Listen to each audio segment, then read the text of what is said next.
আপনারা দেখছেন একুশে টেলিভিশন।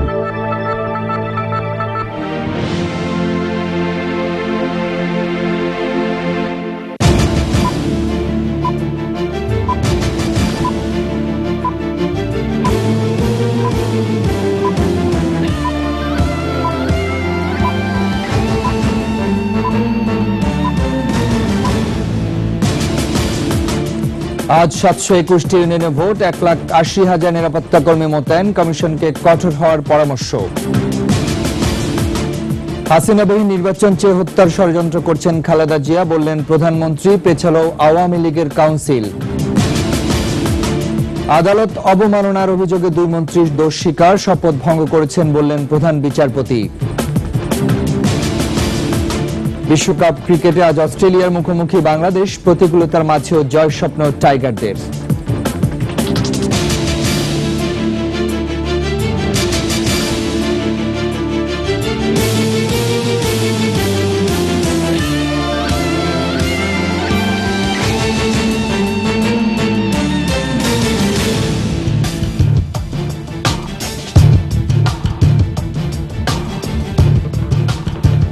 আসসালামু আলাইকুম, শুনছিলেন ফার্স্ট সিকিউরিটি ইসলামী ব্যাংক লিমিটেড সংবাদ শিরোনাম। আমন্ত্রণ জানাচ্ছি সকাল 7টার 21 সংবাদের সাথে আছি আমি রাজীব জামান। শুরুতেই ইউনিয়ন পরিষদ নির্বাচন 2016 প্রসঙ্গ।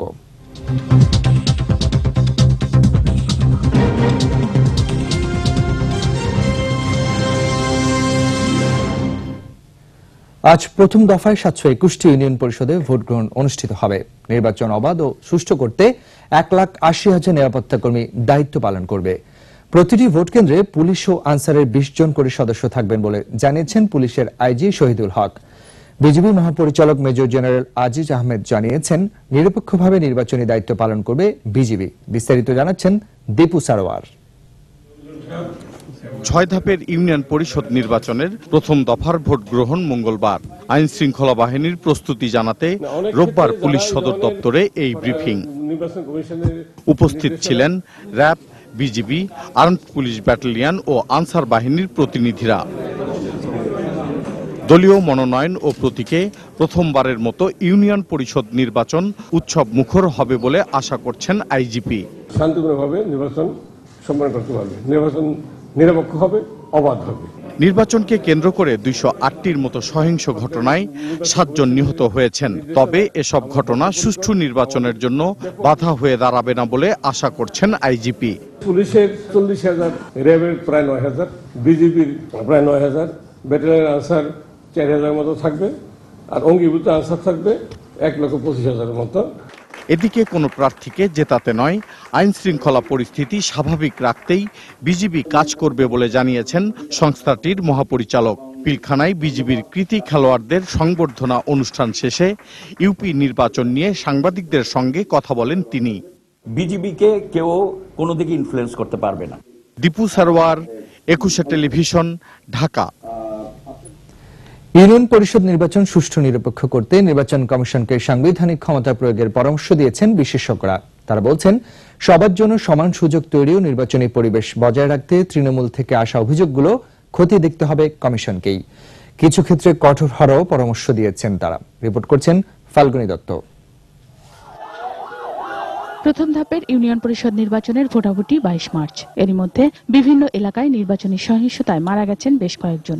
নির্বাচনী এলাকাগুলো থেকে প্রচারণায় বাধা দান সহ বিভিন্ন অভিযোগ এসেছে নির্বাচন কমিশনে। এ অবস্থায় বিশেষজ্ঞরা বলছেন, নির্বাচনী পরিবেশ ঠিক রাখতে ইসিকে সাংবিধানিক ক্ষমতার ব্যবহার করতে হবে। নির্বাচন কমিশনের 2টো মৌলিক তথ্যের সূত্র আছে। একটি হচ্ছে মিডিয়া, আর আরেকটি হচ্ছে নির্বাচন নিয়ে যারা কাজ করেন তারা কিন্তু দিচ্ছে, স্টেটমেন্ট দিচ্ছে এবং তথ্য নির্বাচন কমিশনের কাছে উপস্থিত করছে। কিন্তু নির্বাচন কমিশন তার নিজের সক্রিয় জায়গা থেকে যথেষ্ট কাজ করছে না। জাতীয় পর্যায়ের একটা এই নিরাপত্তা সংক্রান্ত কমিটি করা, সেখানে একজন নির্বাচন কমিশনারকে প্রধান করা যেতে পারত। তাতে কি হতো যে উনি সারা দেশের সবকিছু সুপারভাইজ করতে পারতেন। প্রথম দিকে কমিশন হয়তো ট্র্যাডিশনালি যে রোলটা তার প্লে করেন তেমনটাই করছিলেন। পরবর্তীতে মাঠের বিভিন্ন রকমের ফিডব্যাক পেয়ে তারা একটু গাঝাড়া দিয়ে উঠেছে। তারা বলেন, নির্বাচনের দিনে ভোটারদের নির্বিঘ্নে ভোট কেন্দ্রে নেওয়ার দায়িত্ব নির্বাচন কমিশনেরই। কমিশনকে স্ব-উদ্যোগী হয়ে এই কাজগুলো করতে হবে। এটা কমিশনের দায়িত্ব, সাংবিধানিক দায়িত্ব, আইনগত দায়িত্ব। নির্বাচনের আগে যে পরিবেশটা সেটা কিন্তু নষ্ট হয়ে যায় যখন আমরা সহিংসতার সম্মুখীন হই। সেই এলাকার মানুষ সহজে ভোট দিতে আসতে পারে না, অবাধে আসতে পারে না, তারা ভয় পায়। তো মাই কোয়েশ্চেন ইজ, নির্বাচন কমিশন কি তার দায়িত্ব পালন করে? কমিশনকে আপনার না হোক শুধুমাত্র গালিগালাজ করে তো লাভ নেই, তারা তাদের মতো করে চেষ্টা করছেন। প্রথম দফায় নির্বাচনী পরিবেশ দেখে পরবর্তী ধাপগুলোতে আরও সতর্ক হতে হবে নির্বাচন কমিশনকে। ফাল্গুনী দত্ত, একুশে টেলিভিশন, ঢাকা। শেখ হাসিনাবিহীন নির্বাচন চেয়ে বেগম খালেদা জিয়া আবারও তাকে হত্যার ষড়যন্ত্র করছে বলে অভিযোগ করেছেন প্রধানমন্ত্রী শেখ হাসিনা। রোববার সন্ধ্যায় গণভবনে আওয়ামী লীগের কেন্দ্রীয় কার্যনির্বাহী সংসদের সভায় তিনি এই অভিযোগ করেন। প্রধানমন্ত্রী বলেন, চক্রান্ত ষড়যন্ত্র করাই বিএনপির রাজনীতি, তারা গণতন্ত্র চায় না। বৈঠকে আওয়ামী লীগের জাতীয় সম্মেলন পিছিয়ে 10 জুলাই নির্ধারণ করা হয়। মামুন রশিদের রিপোর্ট। দলের 20তম জাতীয় সম্মেলন ও ইউনিয়ন পরিষদ নির্বাচন সহ বেশ কিছু ইস্যু নিয়ে রোববার সন্ধ্যায় গণভবনে বসে আওয়ামী লীগের কেন্দ্রীয় কার্যনির্বাহী সংসদের বৈঠক। শুরুতেই প্রয়াত রাষ্ট্রপতি জিল্লুর রহমানের তৃতীয় মৃত্যুবার্ষিকীতে তার প্রতি শ্রদ্ধা জানিয়ে প্রধানমন্ত্রী বলেন, জিল্লুর রহমানের কারণেই 1-11 পরিস্থিতি কাটিয়ে বাংলাদেশে গণতন্ত্র ফিরে আসে। আজকে তিনি যদি শক্ত হাতে সেই সময় দলের হাল না ধরতেন আর ওই পরিস্থিতির মোকাবেলা না করতেন, তাহলে এই বাংলাদেশে গণতন্ত্র ফিরে আসতো কিনা সন্দেহ। তবে বেগম খালেদা জিয়া এখনো গণতন্ত্র বিরোধী ষড়যন্ত্র করে যাচ্ছেন বলে অভিযোগ করেন প্রধানমন্ত্রী। বলেন, খালেদা জিয়ার বক্তব্যে তাকে হত্যার ষড়যন্ত্রের গন্ধ পাওয়া যাচ্ছে। বিএনপি নেত্রী বলেছেন তার আন্দোলন নাকি ঢাকার বাইরে খুব সফল হয়েছে, অর্থাৎ ঢাকার বাইরে সে অনেক মানুষ মানে পুড়িয়ে বাড়তে পেরেছে। এই চক্রান্ত ষড়যন্ত্র ছাড়া তারা আর কিছু বোঝে না। তা হাসিনাবিহীন নির্বাচন বলতে খালেদা জিয়া কি বোঝাতে চাচ্ছে? 21শে আগস্টের মতো আবার সেই গ্রেনেড হামলা বা কোনো কিছু করে হত্যা করার পরিকল্পনা করছে কিনা, সেটাই হচ্ছে আমার প্রশ্ন। যাও, রাখে আল্লাহ মারে কে, শকুনের দেওয়া গরু মরে না। তো বহুবার চেষ্টা করেছে, আল্লাহ জীবন দিয়েছে, আল্লাহ কাজ দিয়েছে। যতক্ষণ আমার কাজ সম্পন্ন না হবে আমি বিশ্বাস করি আল্লাহ আমাকে হেফাজত করবেন এবং দেশবাসীর দোয়া আছে। এ সময় আওয়ামী লীগের জাতীয় সম্মেলন পেছানোর কথাও জানান দলীয় সভাপতি শেখ হাসিনা। কোন সময় নির্বাচন, মানে এই নির্বাচন একটা বড় গ্যাপ থাকবে যেখানে আমাদের সমস্ত কাউন্সিলর ডেলিগেট আসবে, সেইভাবে দেখে আমাদের বোধহয় তারিখটা একটু আমাদের সুনির্দিষ্ট করে সেটা নিয়ে আমরা আলাপ আলোচনা করব। আওয়ামী লীগ পুনরায় ক্ষমতায় এসেছে বলেই দেশের উন্নয়ন হচ্ছে উল্লেখ করে দলকে আরো শক্তিশালী করতে নেতাকর্মীদের প্রতি আহ্বান জানান প্রধানমন্ত্রী শেখ হাসিনা। এভাবে আমাদের সাংগঠনিক কাজগুলি আমাদের এগিয়ে নিয়ে যাওয়া দরকার। মামুন রশিদ, একুশে টেলিভিশন, ঢাকা। আদালত অবমাননার অভিযোগে সুপ্রিম কোর্টের আপিল বিভাগে হাজির হয়ে দোষ স্বীকার করেছেন 2 মন্ত্রী। তবে খাদ্যমন্ত্রী কামরুল ইসলাম যে ব্যাখ্যা দিয়েছেন তা যথাযথ না হয় গ্রহণ করেনি আপিল বিভাগ। প্রধান বিচারপতি সুরেন্দ্র কুমার সিনহার নেতৃত্বাধীন 7 সদস্যের বেঞ্চ মামলার পরবর্তী শুনানির দিন নির্ধারণ করেছেন 27শে মার্চ। 2 মন্ত্রী শপথ ভঙ্গ করেছেন বলে শুনানিতে মন্তব্য করেন প্রধান বিচারপতি। শাকের আরজু রিপোর্ট। আপিল বিভাগের নির্দেশনা অনুযায়ী খাদ্যমন্ত্রী কামরুল ইসলাম ও মুক্তিযুদ্ধ বিষয়ক মন্ত্রী মোজাম্মেল হক রোববার সকালে আদালতে হাজির হন। আইনজীবীর মাধ্যমে নিঃশর্ত ক্ষমা চেয়ে রুলের জবাব দাখিল করেন তারা। আমরা অ্যাপোলজি চেয়েছি, সেটা সম্বন্ধে অনেক কথাবার্তা হয়েছে এবং এটা আরো কিছু কথাবার্তা লাগবে, আরো আর্গুমেন্ট করতে হবে। এই জন্য আমরা সময় দিয়েছে আগামী 7 তারিখ পর্যন্ত। শুনানিতে খাদ্যমন্ত্রীর লিখিত আবেদন গ্রহণ না করে পুনরায় দাখিলের নির্দেশ দেন আপিল বিভাগ। তবে মুক্তিযুদ্ধ বিষয়ক মন্ত্রীর আবেদন আংশিক গ্রহণ করেন আদালত। 27 তারিখে 2 জন মন্ত্রীর ভিতরে একজন নতুন করে আবার দরখাস্ত দেবেন। প্রধান বিচারপতি রুলের শুনানিতে বলেন, আদালত নিয়ে মন্তব্য করে সংবিধানকে সমুন্নত রাখেননি 2 মন্ত্রী, তারা শপথও ভঙ্গ করেছেন। তবে এ বিষয়ে জানতে চাইলে অ্যাটর্নি জেনারেল কোনো মন্তব্য করতে অস্বীকৃতি জানান। আদালত বেশ কিছু মন্তব্য করেছেন এই বিষয়ে, সেই মন্তব্যগুলো করবেন? এই ব্যাপারে আমার কোনো মন্তব্য নাই। গত 5ই মার্চ আলোচনা সভায় প্রধান বিচারপতিকে বাদ দিয়ে নতুন বেঞ্চ গঠন করে মীর কাসেমের আপিলের পুনঃশুনানির দাবি তোলেন কামরুল ইসলাম। মুক্তিযুদ্ধ বিষয়ক মন্ত্রীও প্রধান বিচারপতিকে কটাক্ষ করে বক্তব্য দেন। এরপর 8ই মার্চ মীর কাসেমের চূড়ান্ত রায় ঘোষণার আগে 2 মন্ত্রীর বিরুদ্ধে আদালত অবমাননার রুল দেন আপিল বিভাগ। 2 মন্ত্রীকে আদালতে হাজির হয়ে ব্যাখ্যা দেওয়ারও নির্দেশ দেন আপিল বিভাগ। শাকের আরজু, একুশে টেলিভিশন, ঢাকা। এবারে আমাদের বিশেষ আয়োজন স্বাধীনতার মাস।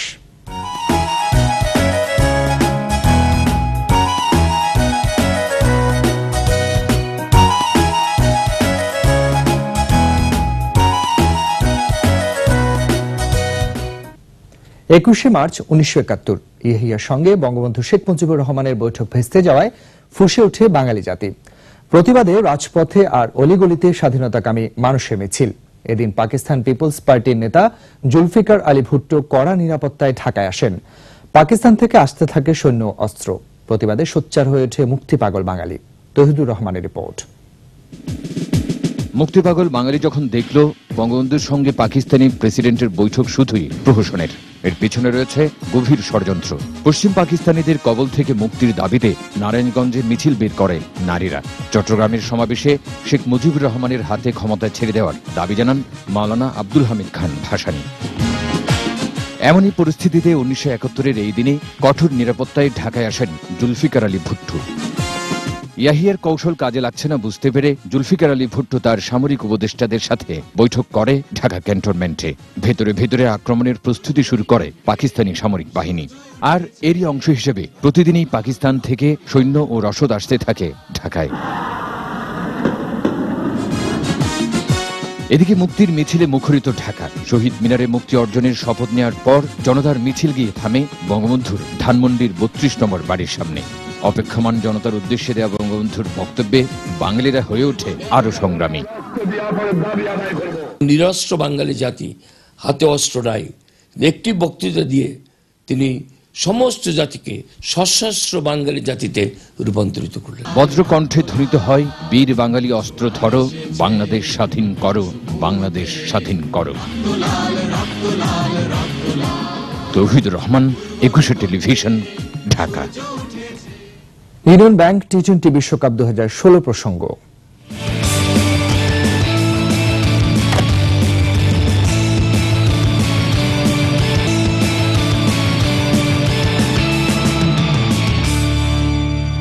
টি-20 বিশ্বকাপে সুপার 10-এ নিজেদের দ্বিতীয় ম্যাচে আজ অস্ট্রেলিয়ার মুখোমুখি হচ্ছে বাংলাদেশ। ব্যাঙ্গালোরের চিন্নস্বামী স্টেডিয়ামে বাংলাদেশ সময় রাত 8টায় শুরু হবে এই ম্যাচটি। অনেক প্রতিকূলতার মাঝেও অজিদের বিপক্ষে জয় স্বপ্ন দেখছেন বাংলাদেশ দলপতি মাশরাফি বিন মুর্তজা। আর প্রতিপক্ষের বিপক্ষে জয় ছাড়া কিছুই ভাবছে না অজি দলপতি স্টিফেন স্মিথ। সেমিফাইনালে যাওয়ার আশা বাঁচিয়ে রাখতে হলে জয়ের বিকল্প নেই দু দলের সামনেই। ব্যাঙ্গালোর থেকে বিস্তারিত সৌরভ ইমামের রিপোর্টে। অস্ট্রেলিয়ার বিপক্ষে ম্যাচের আগে যে বিষয়টি নিয়ে সবচেয়ে বেশি আলোচনা হচ্ছে সেটি হচ্ছে তাসকিন ও সানির নিষিদ্ধ হওয়া। সানির বিষয়টি মানতে পারলেও দলের অধিনায়ক মানতে পারছেন না তাসকিনের বিষয়টি। তার মতে তাসকিনের প্রতি অবিচার করা হয়েছে, আর এই ঘটনায় দলের মনোবলের উপর প্রভাব পড়েছে বলে জানান টাইগার অধিনায়ক। সব মিলিয়ে পুরো ঘটনায় ম্যাচ পূর্ব সংবাদ সম্মেলনে আবেগপ্রবণ মাশরাফির কণ্ঠে ছিল অনেকটাই হতাশা। তবে সব বাধা পেরিয়ে দলের জয়ের জন্য মাঠে নামবে বলে জানান তিনি। এই ম্যাচে মুস্তাফিজ খেলবেন বলে নিশ্চিত করেছেন মাশরাফি। এছাড়া দলের সাথে যোগ দেয়া সাকলাইন সজীব ও শুভাগত হোমও এদিন অনুশীলন করেছেন। আমরা মাঠে নামবো অবশ্যই জয়ের জন্য, সেটা যেই খেলুক আর যাই খেলুক। আমাদের প্রথম কাজই হবে মাঠে জয়ের জন্য নামা। আর একটা জিনিস বলতে পারি যে আপনার ঘরের ধরেন আপনার বাসার দুইটা ছেলে যদি কোনো সমস্যা হয়, অবভিয়াসলি আপনি যে কোনো কাজে যেতে গেলে ওই উদ্যমটা পাবেন না। সো আমাদের কাছে জিনিসটা এখন অনেকটা ওরকম।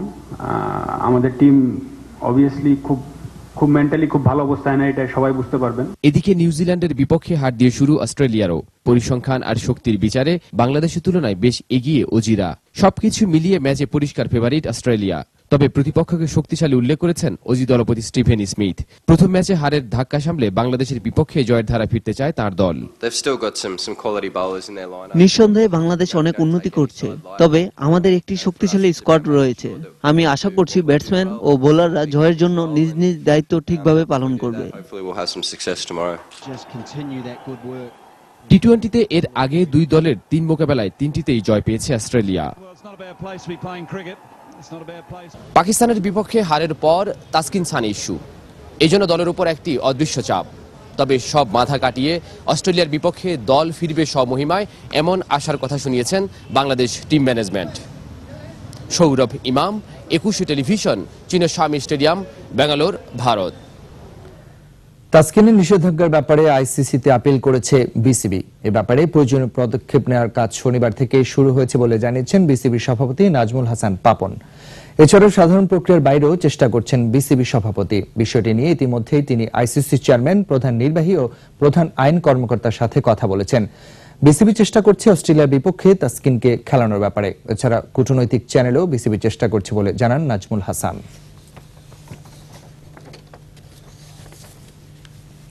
বিরতি নিচ্ছি, যখন ফিরছি তখন অন্যান্য খবরের সঙ্গে আরো থাকবে। রিজার্ভের চুরি যাওয়া অর্থ উদ্ধারই লক্ষ্য বললেন গভর্নর। ঢাকায় সিআইডি এফবিআই বৈঠক, তদন্তে সহায়তার আশ্বাস। লিবিয়ার পশ্চিম উপকূল থেকে বাংলাদেশি সহ 600 অভিবাসন প্রত্যাশী উদ্ধার, ইউরোপীয় ইউনিয়নের উদ্বেগ।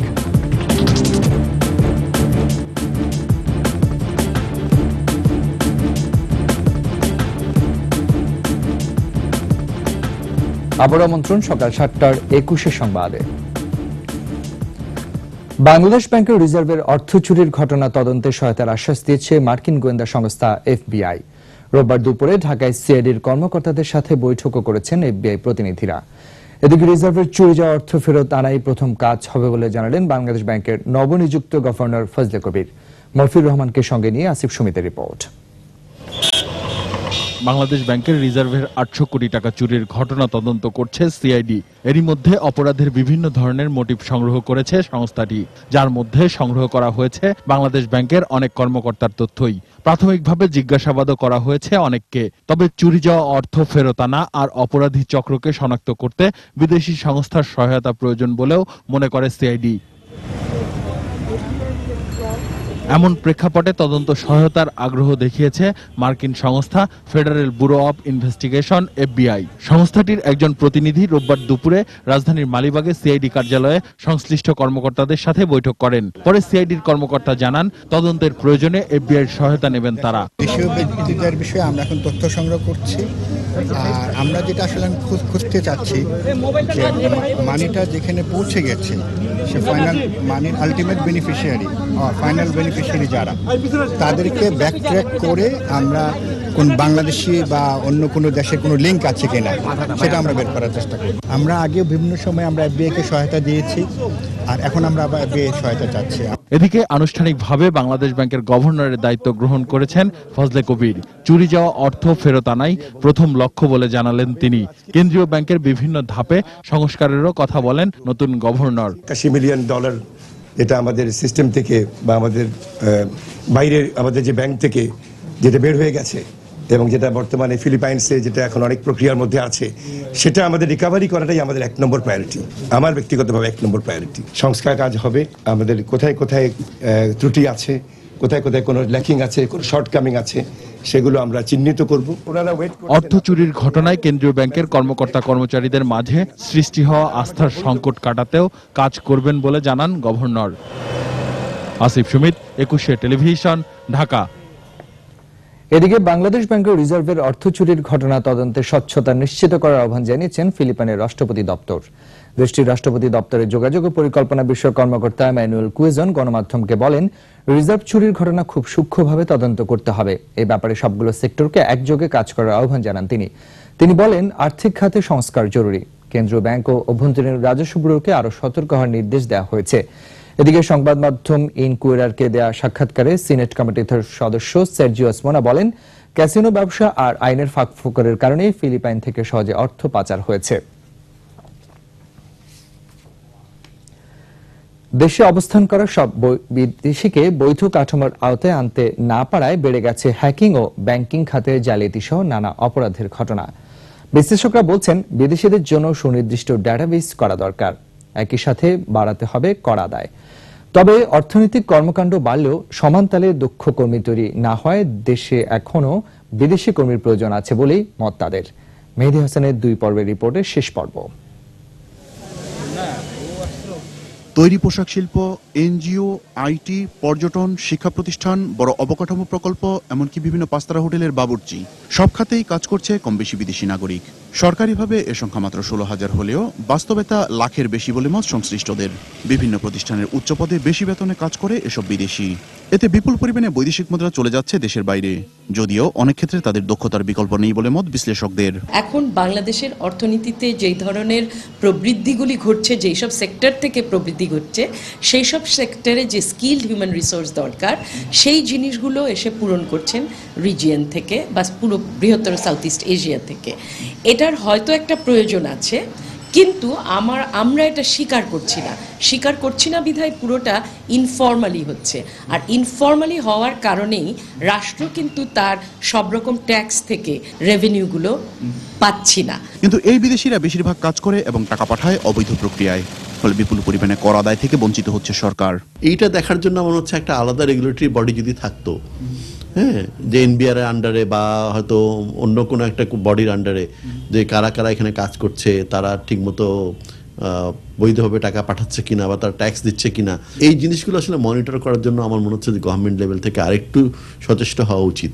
অন্যদিকে হ্যাকিং সহ সবশেষ এটিএম কার্ড জালিয়াতি থেকে শুরু করে নানা ইস্যুতে মাঝে মধ্যেই অপরাধমূলক কর্মকাণ্ডে জড়িয়ে আটক হচ্ছেন বিদেশিরা।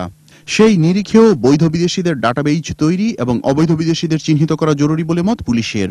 আমরা এই মুহূর্তে বলতে পারছি না যে কতজন ভিসার মেয়াদ শেষ হয়ে যাওয়ার পরেও এখানে বসবাস করছে, কারণ সেই তথ্যটা আসলে সরাসরি আমাদের কাছে থাকে না।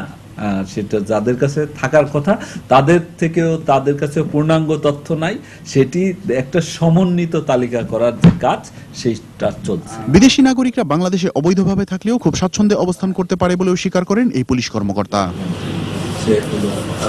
মেহেদী হাসান, 21 টেলিভিশন, ঢাকা। এবারে প্রবাসী সংবাদ।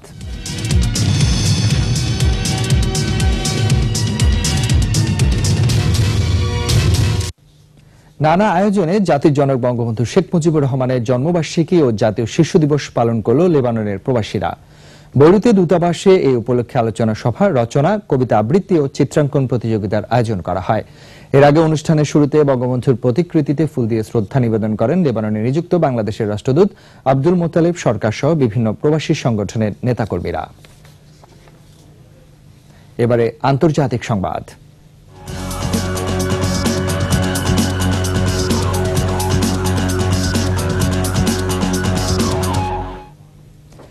লিবিয়ার পশ্চিম উপকূলে 4টি নৌকা থেকে বাংলাদেশি সহ 600 অভিবাসন প্রত্যাশীকে উদ্ধার করা হয়েছে। তবে তাদের মধ্যে কতজন বাংলাদেশি তা জানাতে পারেনি দেশটির নৌবাহিনী। অন্যদিকে ইতালির উপকূল থেকে উদ্ধার করা হয়েছে 900-এরও বেশি অভিবাসন প্রত্যাশীকে। মানব পাচারে লিবিয়া হয়ে ইউরোপ যাওয়ার এই রুট নিয়ে উদ্বেগ প্রকাশ করেছে ইউরোপীয় ইউনিয়ন। আরো জানাচ্ছেন মহিতুন রিয়া। আবারও ইউরোপগামী অভিবাসন প্রত্যাশীদের তালিকায় উঠে এসেছে বাংলাদেশিদের নাম। আফ্রিকার দেশ লিবিয়া থেকে ইটালি যাওয়ার পথে 4টি নৌকা থেকে উদ্ধার করা হয় 600 শরণার্থী, যার মধ্যে রয়েছে বাংলাদেশীয়। এছাড়া একটি নৌকা ডুবে গেছে বলে জানিয়েছে লিবিয়ার নৌবাহিনী। উদ্ধার করা হয়েছে 4 নারী অভিবাসন প্রত্যাশীর মরদেহ। নিখোঁজ রয়েছে বেশ কয়েকজন। এদিকে উপকূল থেকে 900-এরও বেশি অভিবাসন প্রত্যাশীকে উদ্ধার করেছে ইটালি। তবে তাদের নাগরিকত্ব সম্পর্কে কিছু জানায়নি দেশটি।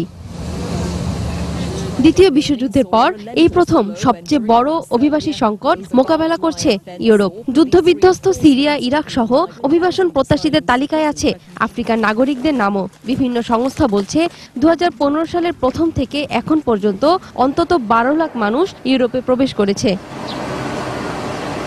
লিবিয়া উপকূলকে অভিবাসন প্রত্যাশীরা রুট হিসেবে ব্যবহার করায় উদ্বিগ্ন ইউরোপীয় ইউনিয়ন। মানব পাচারের জন্য লিবিয়া হয়ে ইউরোপ যাওয়ার এই রোড নিয়ে আমরা চিন্তিত। এ বিষয়ে করণীয় নিয়ে শীঘ্রই বৈঠকে বসব।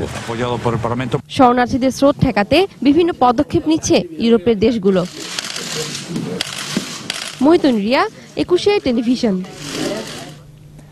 বিরতি নিচ্ছি, যখন ফিরছি তখন অন্যান্য খবরের সঙ্গে আরো থাকবে। বনানীতে গ্যাস বিস্ফোরণের ঘটনায় সমালোচনার মুখে তিতাসের এমডি নওশাদ ইসলামকে অব্যাহতি। চলে গেলেন জনপ্রিয় অভিনেত্রী দিতি, সংস্কৃতি অঙ্গনে শোকের ছায়া।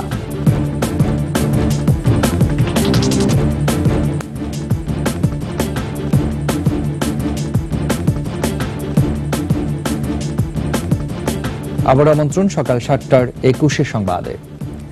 তিতাস গ্যাসের ব্যবস্থাপনা পরিচালকের পদ থেকে সরে দাঁড়াতে হলো নওশাদ ইসলামকে। বিদ্যুৎ, গ্যাস ও খনিজ সম্পদ বিষয়ক মন্ত্রণালয় তথ্য নিশ্চিত করেছে। অব্যাহতির কারণ স্পষ্ট নয়, তবে ধারণা করা হচ্ছে রাজধানীর বনানীতে গ্যাস বিস্ফোরণের ঘটনাকে কেন্দ্র করে এই অব্যাহতি দেওয়া হয়েছে। গেল 18 মার্চ গ্যাসের লাইনে ছিদ্র থাকায় বিস্ফোরণ ঘটে এবং বনানীর ওই বাড়িটি ব্যাপক ক্ষতিগ্রস্ত হয়। দুর্ঘটনার জন্য তিতাস কর্তৃপক্ষের বিরুদ্ধে দায়িত্ব অবহেলার অভিযোগ ওঠে। এর আগে এই ঘটনায় তিতাসের আরও এক কর্মীকে সাময়িক বরখাস্ত করা হয়। আবারও টি-20 বিশ্বকাপের খবর।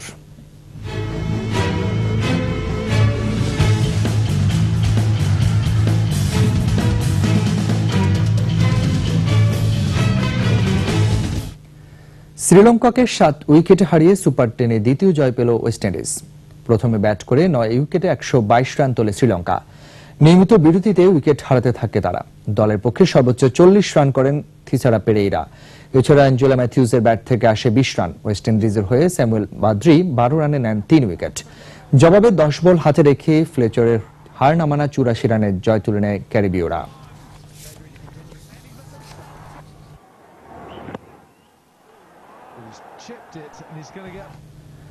শক্তিশালী দক্ষিণ আফ্রিকার কাছে লড়াই করে 37 রানে হারল আফগানিস্তান। ডিভিলিয়ার্সের হাফ সেঞ্চুরিতে 5 উইকেটে 209 রান তোলে প্রোটিওরা।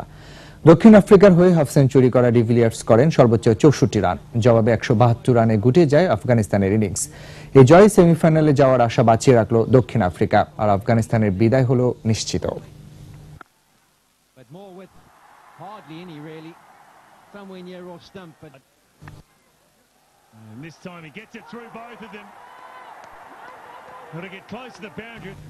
শেষ করছি বাংলা চলচ্চিত্রের জনপ্রিয় অভিনেত্রী দিতির চলে যাওয়ার খবর দিয়ে।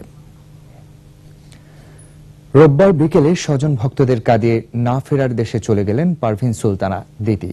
তার বয়স হয়েছিল 52 বছর। দিতির মৃত্যুতে চলচ্চিত্র অঙ্গনে নেমে এসেছে শোকের ছায়া। আজ সকাল 10টায় তার মরদেহ নেওয়া হবে দীর্ঘদিনের কর্মস্থল এফডিসিতে। গুণী এই অভিনেত্রীর মৃত্যুতে শোক জানিয়েছেন প্রধানমন্ত্রী শেখ হাসিনা। সাবিনাপতির রিপোর্ট। সোনালী দিনের গুণী শিল্পীর মৃত্যু সংবাদে চিরবিদায় জানাতে বিকেল থেকেই ইউনাইটেড হাসপাতালে ভিড় জমান চলচ্চিত্র জগতের তারকারা। দ্বিতীয় এমন একটা মানুষ তাকে সবাই ভালোবাসে, দ্বিতীয় এইভাবে ছেড়ে চলে যাবে ভাবতে পারি না। সবাই তার জন্য অনেক দোয়া করবেন, তিনি যেন জান্নাতবাসী হতে পারেন। সোনারগাঁয়ে দিদিকে নিয়ে যাওয়া হবে, সেখানে বাদ জোহর একটি জানাজা হবে। শিল্পী সমিতির সবাই যারা যারা ছিল সবাই পাশে ছিল। 52 বছর বয়সী দিতি চেন্নাইয়ে মস্তিষ্কে টিউমার ধরা পড়ার পর প্রথম অস্ত্রোপচার শেষে কেমো নিয়ে দেশে ফেরেন 20 সেপ্টেম্বর। কিন্তু এই থেরাপির পার্শ্ব প্রতিক্রিয়ার কারণে অবস্থার অবনতি ঘটলে দ্বিতীয় দফা চেন্নাই নেওয়া হয় তাকে। ইউনাইটেড হাসপাতালে ভর্তি অবস্থায় উচ্চমাত্রার অক্সিজেন সাপোর্টে রাখা হয়েছিল তাকে, কিন্তু সব চেষ্টাকে ব্যর্থ করেই চিরবিদায় নেন তিনি। ওনার ব্রেইনে ক্যান্সার ছিল, চেন্নাইয়ে ওনার অপারেশন হয়েছিল এবং অপারেশনের পরে ওনাকে ফুল কোর্স রেডিওথেরাপি দেওয়া হয়েছিল। 90-এর দশকে সারা জাগানো নায়িকা দিতি। সে সময় যে অল্প কজন নায়িকা ব্যবসা সফল চলচ্চিত্র উপহার দিয়েছেন তাদের মধ্যে অন্যতম। তার অভিনীত মুক্তিপ্রাপ্ত প্রথম চলচ্চিত্র আমি ওস্তাদ। সুভাষ দত্ত পরিচালিত স্বামী স্ত্রী ছবিতে অভিনয় করে লাভ করেন জাতীয় চলচ্চিত্র পুরস্কার। জন্মস্থান নারায়ণগঞ্জের সোনারগাঁওয়ে চিরনিদ্রায় শায়িত হবেন তিনি। কিংবদন্তি শিল্পী হিসেবে চলচ্চিত্র প্রেমীদের মাঝে যুগ যুগ ধরে বেঁচে থাকবেন সোনালী জগতের এই গুণী তারকা সুলতানা পারভিন দিতি। সাবিনা পুথি, 21 টেলিভিশন, ঢাকা। আর এর সাথে শেষ করছি সকাল 7টার 21 সংবাদ। তবে যাবার আগে ফার্স্ট সিকিউরিটি ইসলামী ব্যাংক লিমিটেড সংবাদ শিরোনামগুলো আরো একবার। 721টি ইউনিয়নে ভোটকা আজ, 1,80,000 নিরাপত্তা কর্মী মোতায়েন, কমিশনকে কঠোর হওয়ার পরামর্শ। হাসিনাবিহীন নির্বাচন চেয়ে হত্যার ষড়যন্ত্র করছেন খালেদা জিয়া, বললেন প্রধানমন্ত্রী, পেছালো আওয়ামী লীগের কাউন্সিল। আদালত অবমাননার অভিযোগে 2 মন্ত্রী দোষ স্বীকার, শপথ ভঙ্গ করেছেন, বললেন প্রধান বিচারপতি। বিশ্বকাপ ক্রিকেটে আজ অস্ট্রেলিয়ার মুখোমুখি বাংলাদেশ, প্রতিকূলতার মাঝেও জয়ের স্বপ্ন টাইগারদের।